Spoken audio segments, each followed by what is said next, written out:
You ever have one of those Saturdays where something just feels off? My wife, Megan, left early that morning. Said she was running errands. Real casual too, like it was nothing. Gave me a kiss on the cheek, not lips, and walked out the door like she always did. I didn't question it. Again. I don't know why, but this time, it stuck with me. So I ended up in the basement, standing knee-deep in old boxes and forgotten junk. Not looking for anything in particular, just digging around.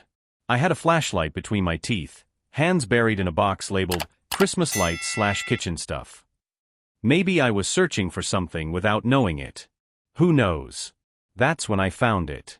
Tucked between a bag of fake holiday garlands and a cracked picture frame was this little blue notebook. Leather-bound, worn at the edges, with a stretched-out elastic strap barely holding it shut. On the cover, in this elegant looping handwriting, were the words those who were inside me. At first, I thought it was some kind of joke. Megan's always had a weird sense of humor, dark, ironic. Maybe it was something she wrote in college or during therapy. But curiosity doesn't knock, it just barges in. So I opened it. The first page slapped me hard. Name, Tyler D. Date, September 18th. Location, Motel 6, Exit 47. Size, 4. Stamina, short-lived. Didn't finish. Comments, sweet guy, way too nervous. Tasted like mints and regret. I blinked. Didn't move. Just stared. Then I flipped to the next page. And the next. Name, James V. Date, October 3rd. Location, Dallas, work trip. Size, 7.5. Stamina, excellent. Comments, arrogant, but efficient. Wouldn't cuddle. Another entry. And another. It read like Yelp reviews for lovers. Names, sizes, performance scores. Like some kind of twisted playbook. It didn't feel like a diary, it felt like an autopsy report. Cold. Clinical. Detailed. Then I hit one that made my stomach drop. Name, CR. Date, March 12th. Location, my car, his idea. Size, 10. Stamina, didn't even sweat. Went twice. Comments, alpha. Left me sore in all the right ways. Best I've ever had. Easy 10/10. I froze. CR. I knew exactly who that was. Corey Ramsey. Ex-Marine. My old teammate. A guy who once pulled me out of a burning Humvee back in Afghanistan. We were brothers once. He disappeared from my life 5 years ago and never returned my last call. And now he was here, on this list. I sat down on the concrete floor, notebook still open in my lap, hands numb. My chest felt like a grenade had gone off inside it, shrapnel spinning in every direction. But I didn't scream. Didn't cry. Didn't even whisper. I just closed the notebook, slow and careful, like it might bite me. Then I stood up. Something in me flipped, quiet and permanent. This wasn't a breakdown. It wasn't a panic attack. It was a shift. Like war had just been declared, and I was the only one who knew it. That night, I stood under the lukewarm spray of the shower for what felt like hours. I wasn't even washing. Just standing there, staring at the tiled wall like it might give me an answer. The blue notebook sat on the bathroom counter, its cover warped from the steam. I hadn't opened it again, but I hadn't let it out of my sight either. The mirror fogged up, erasing my reflection until I was just a shadow in the mist. And when I finally wiped it clean with the corner of a towel, what stared back at me didn't feel like me. Or maybe it was the real me, the one underneath all the pretending. Calm stripped away. Illusions burned off. Just a man with nothing under control anymore. I dried off, walked downstairs. The clock read 11:07 a.m. The coffee pot was still warm. Megan had left it on, like always. Sweet, thoughtful, the perfect wife. There was even a note on the counter, picking up dry cleaning, then Target. Want anything? She'd drawn a little heart at the end, like she always did.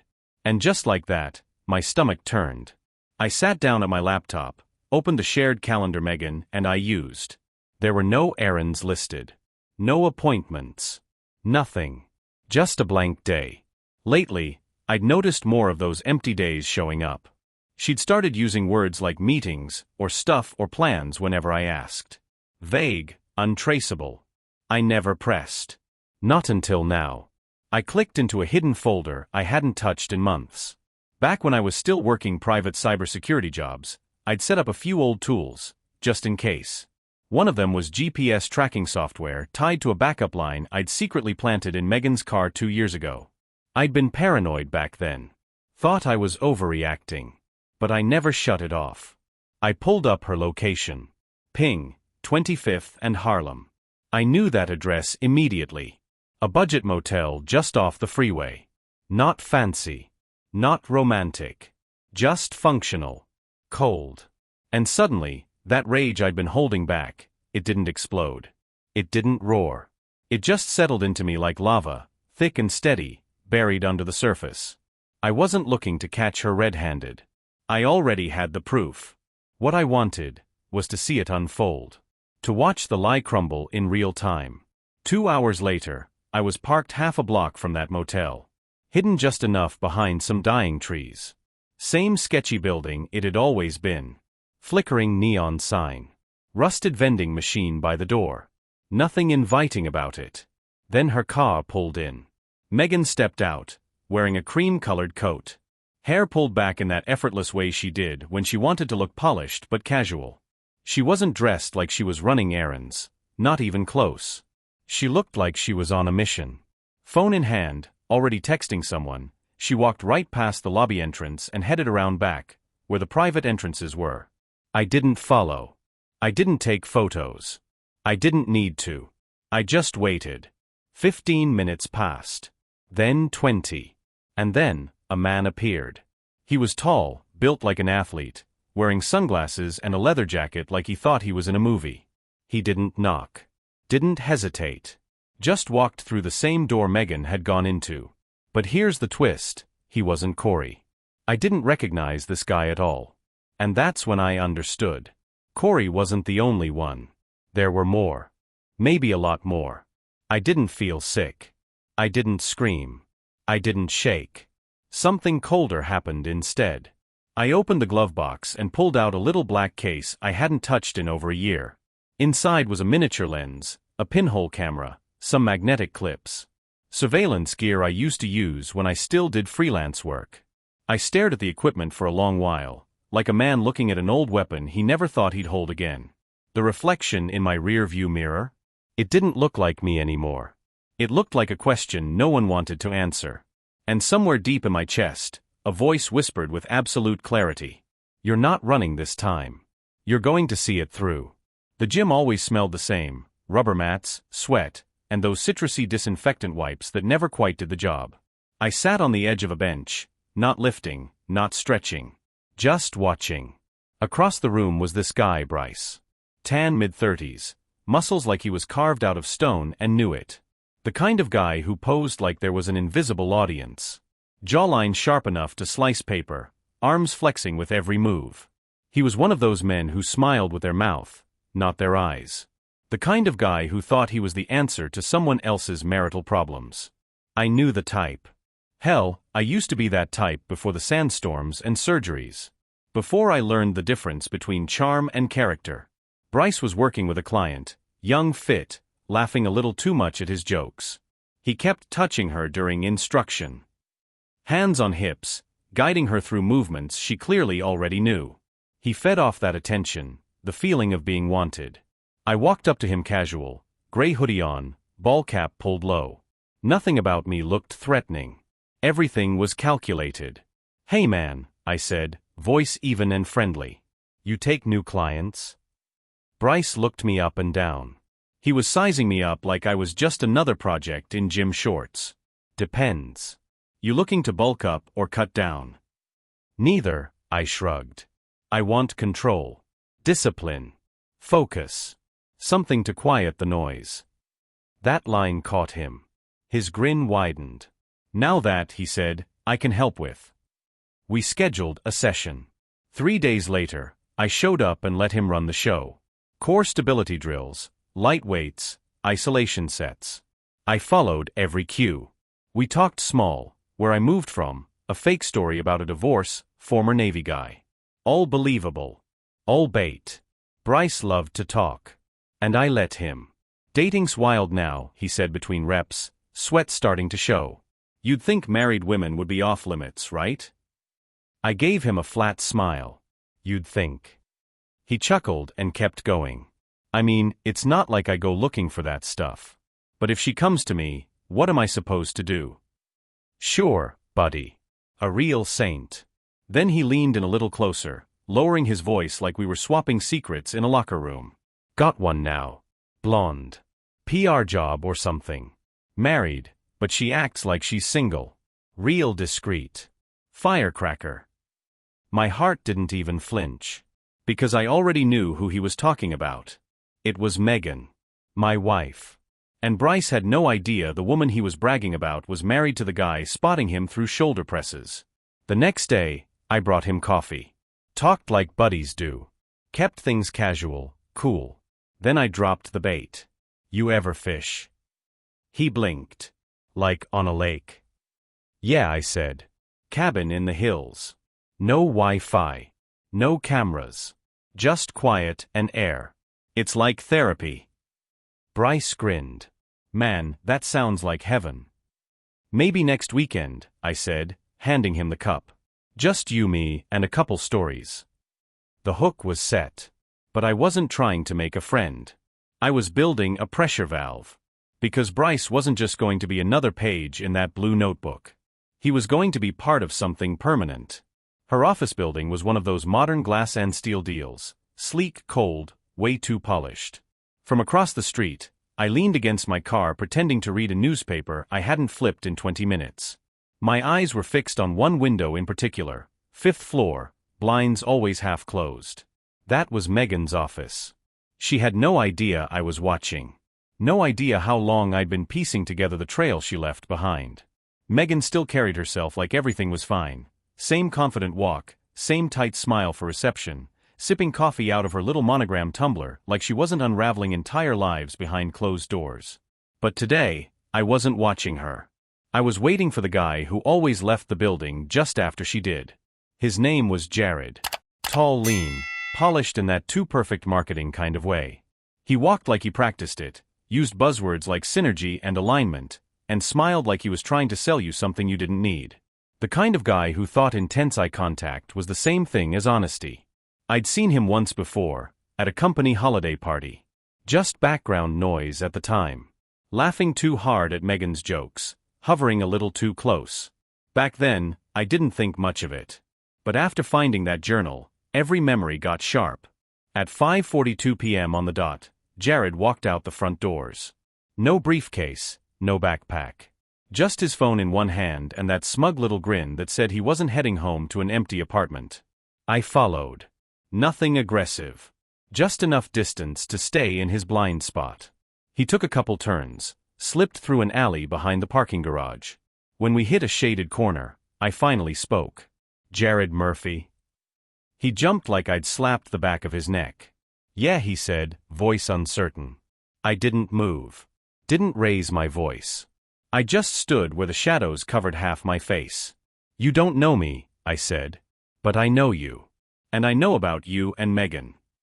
His eyes darted. Not guilt, confusion. He didn't know if I was joking or dangerous. I'm sorry, who are you? I took a slow step forward, handed him a folded paper. He hesitated, then opened it. It was a photocopy. One page from the notebook. His page. Name, Jared M. Date, November 6th. Location, office after hours. Size, average. Stamina, passionate but rushed. Comments, sweet, but needs to stop apologizing so much. 7 out of 10. Jared's face went pale. What is this? How did you? I told you, I said. I read. And if you don't listen carefully, others will too. His voice cracked. Are you threatening me? I'm giving you an option. He still looked lost, like he couldn't quite catch his breath. You care about her? I asked. He hesitated. I do. I didn't plan to, but yeah, I care. There it was. The weakness. That soft, stupid feeling that made people easier to move than dominoes. Then prove it, I said. Do something for her. What are you asking me to do? Next Friday. Reserve the conference room after hours. Wine. Flowers. Make it look like a surprise date. Something meaningful. Jared blinked. You want me to, what? She'll show up, I said. She always does. Then I turned and left. Later that night, I sat alone in the garage, lights off, listening to the voice memo I'd recorded during that conversation. Jared's shaky words. His nervous laugh. The moment he admitted he still cared. I saved the file, gave it a name. Marionette 2. One more pawn on the board. And Megan still had no idea she was walking straight into the trap. There's this bar on the edge of town that hasn't changed since the early 2000s. Low ceilings. Neon sign that flickers more than it glows. Wood-paneled walls stained by stories no one tells out loud. It's the kind of place you go when you want to be left alone, or when you need to meet a ghost. That's where I went to see him. Corey Ramsey. The man who once saved my life in a war zone and then vanished without a trace. Now here he was, walking through the door at exactly 8:17 p.m., like the world owed him a tab and some back pay. Same broad shoulders. Same military posture. Still wearing that damn leather jacket like it was part of his skin. He saw me right away. Didn't wave.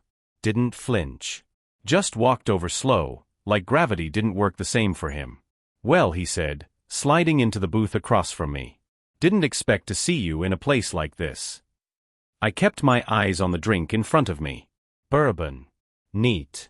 Untouched. You always liked predictable places, I said. Corey chuckled low, but there was no warmth in it. And you always liked showing up where you weren't wanted. There wasn't a handshake. No smiles. Just history between us, rusted and jagged. You still in the private security game?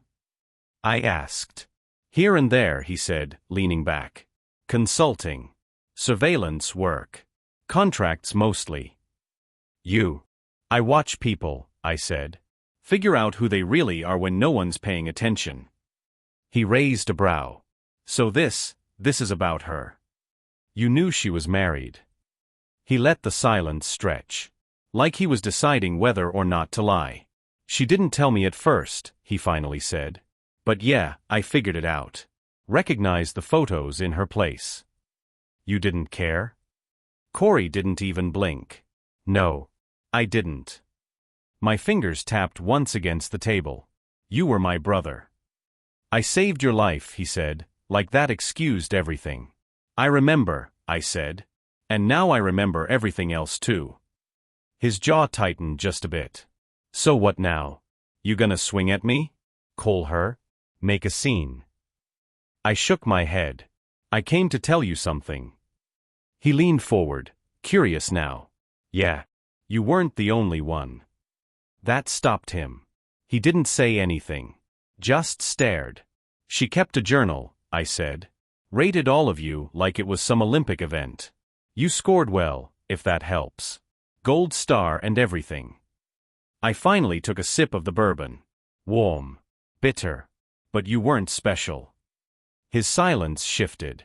It wasn't passive now, it was calculated. So what now? You'll get your invitation soon, I said, pushing back from the table. I dropped a 20 to cover the drink and left without another word. Outside, the night was dead quiet. No wind. No traffic. Just stillness. I stood beside my car for a moment, breathing in the cold air like it was the first clean thing I'd tasted in days. I wasn't chasing ghosts anymore.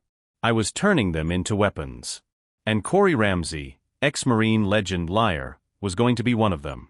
The house I picked wasn't special. Just a plain rental tucked deep into a forgettable neighborhood. Beige walls.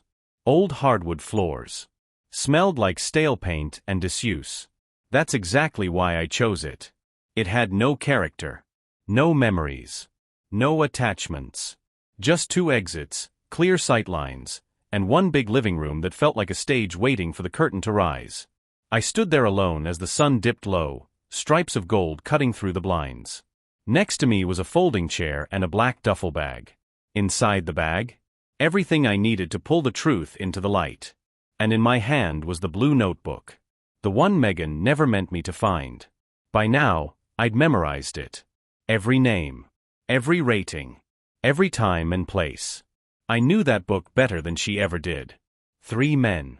3 names tangled in the same lie. Each of them thought they were something special. That they had something real. They didn't know they were just reflections of each other. Different versions of the same deception. But tonight? Tonight, they were going to see it all. I sent out the messages in a matter of minutes. Each one tailored to hit just right. To Bryce, private fitness shoot opportunity. Same address. NDA required. Be there by 6:30. To Jared, change of plans. She's meeting you there. Bring the wine. Make it personal. To Corey, room 6B. One night only. You'll want to see who walks in. I knew they'd show. Pride has a way of making men predictable. At 6:22, I stood near the front door, earpiece in place, watching the feed from the tiny cameras I'd planted earlier. Everything streamed in black and white to my phone. The room was perfectly staged. Bryce arrived first. Clean-shaven, hair styled like he was heading to a GQ shoot. He stepped inside, confused but not concerned. He paced. Checked his phone. Waited. Jared came next, holding wine, flowers, and a box. He looked like a man about to propose. The moment he saw Bryce, the confusion hit hard. You the photographer? Jared asked. Bryce frowned. What? I was told Megan would be here, Jared said. Bryce took a step closer. Wait, how do you know her? Jared's face changed. You do. Bryce's smile dropped. Who the hell are you? The tension hit like static in the air. Then came Corey. He walked in like he was still back on a battlefield, eyes scanning the room in half a second. He saw the flowers, the wine, the faces, the confusion. What the hell is this? He asked. And that's when I stepped inside. I didn't yell. I didn't need to. My voice cut through everything like a razor. It's the truth, I said. All of it. You're all here because she played you. Like a game. Bryce turned first. Who are you? I looked him dead in the eye. Her husband. Silence. Jared went pale. Bryce took a step back. Corey didn't move. Just locked eyes with me. I tossed the notebook onto the coffee table. It landed with a soft slap. She wrote about all of you. Compared you. Rated you. And none of you knew the others existed. Not one. They stared at it like it was a bomb. Read it or don't, I told them. I don't care about your feelings. I just needed you to know, you're not special. Jared finally spoke. Why are you doing this? I stepped closer, my voice low and steady. Because I needed you to feel what I felt. Small. Replaced. Stupid. Bryce grabbed the notebook, flipping through pages like he was trying to claw back his dignity. Is this real? Check the dates, I said. Corey's eyes hadn't moved. Still calm. Still calculating. Is she coming? He asked. I gave a half smile. She's not invited. I turned and walked out. No one followed. I didn't need them to. I'd already lit the match. All that was left was to let it burn. Later that night, the fallout began. I didn't watch them leave the house. I didn't need to. I knew what came next. Bryce was first. I sent an anonymous email to his gym's owner. A few choice screenshots from the security cameras. Nothing illegal. But taken out of context? Devastating. Within hours, clients started canceling. His key card got revoked. His fiancée got a copy too. Jared was next. Just a text. Check your girlfriend's Facebook. There she was, wine glass in hand, captioned, Girls' Night, can't believe what I just found out. She didn't say his name. Didn't need to. He called. She didn't answer. Then he got an email from HR about inappropriate conduct at the office. Just like that, Jared's shiny life cracked. Corey took longer. I mailed a manila envelope to the Veterans Council where he did volunteer work. Inside, 3 old photos. War zone stuff. Him, crouched over a detainee. Nothing photoshopped. All real. I took them years ago. Never reported them. Until now. By morning, everything I'd set in motion was unraveling. Megan never came home. I sent the notebook to her office. No note. No return address. Just the truth. She didn't call. Didn't text. Nothing. She vanished, and honestly, that silence was its own kind of answer. I didn't rage. Didn't throw things. I just packed. Grabbed a few clothes. My passport. Wallet. Took the photo of us from the Colorado trip off the wall, not to keep, just to end it. Folded it once, clean. Left the ring she gave me on the bathroom sink. I didn't leave a note. I didn't owe her that. It took me 3 hours to reach the lake. Just me, a small camper, and the kind of quiet you can feel in your chest. I stood by the water, took out that folded photo one last time, and let the wind take it. Watched it drift, then fall into the lake. No drama. No fire. Just gone. And for the first time in a long time, I was free.